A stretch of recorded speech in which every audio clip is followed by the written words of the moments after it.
Panibagong araw at panibagong experience naman tayo mga kabahog. Ngayong araw, samahan nyo akong magluto ng pata ng baboy.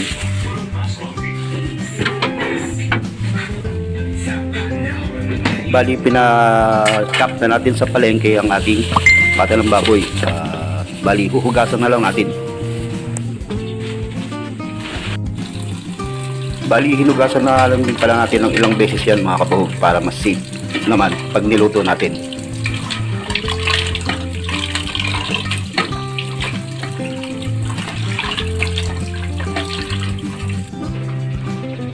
At pagkatapos nga natin hugasan, bali papakuluan lang natin muna ang ating pata ng baboy para lumambot.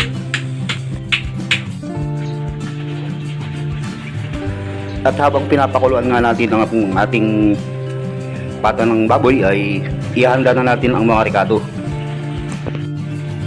Bali naghanda nga pala tayo rito ng bawang, sibuyas, paminta, sili, daon ng laurel, at pineapple chunks, ganun din ang bulaklak ng saging. At maya maya nga nagpainit na tayo ng mantika. At nang mainit na ang mantika, nilagay na natin ang ating bawang. At sinunod na rin natin ang ating sibuyas.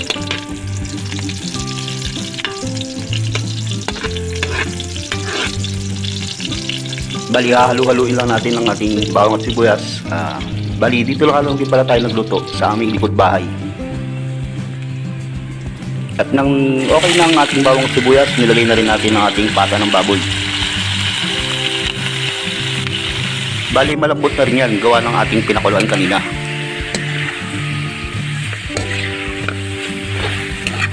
Bali, sasangkotsahin lang natin to para manood yung lasa ng mga ingredients natin. At pagkatapos natin sangkotsahin, naglagay na rin tayo rito ng toyo. At maya maya nga sinunod na rin natin ilagay ang dahon ng laurel. Bali, inilagay na rin natin yung pinagpakuluan natin kanina.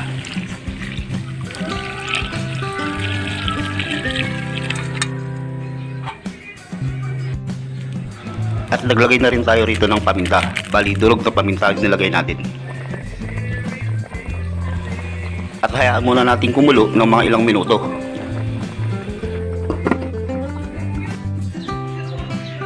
At pagkatapos nga ng ilang minuto, naglagay naman tayo ng kaunting suka. At hayaan lang muna natin kumulo ng kumulo para mas lalong lumambot ang ating pata ng baboy.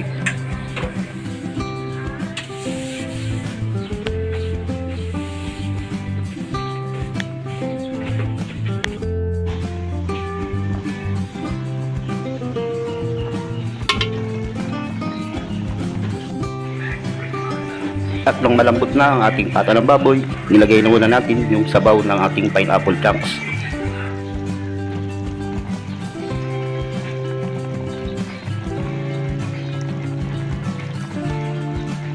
Bali, hahayaan lang natin kumulo ng kumulo hanggang sa sumiksik yung lasa ng sabaw ng pineapple chunks.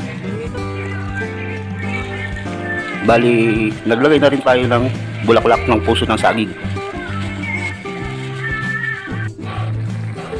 Bali, halu-haluin lang natin muna mga makabahog.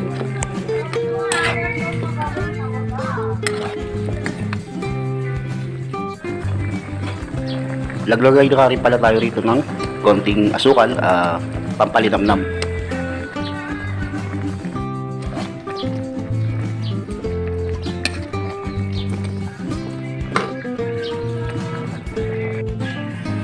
At nang malapit ng maluto, bali nilagay na rin natin yung pinaka pineapple chunks.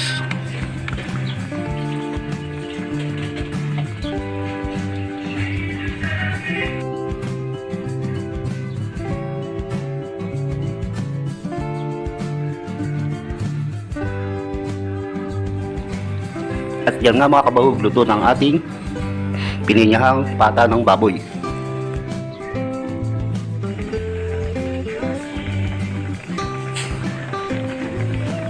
Enjoy at ingat lang lagi.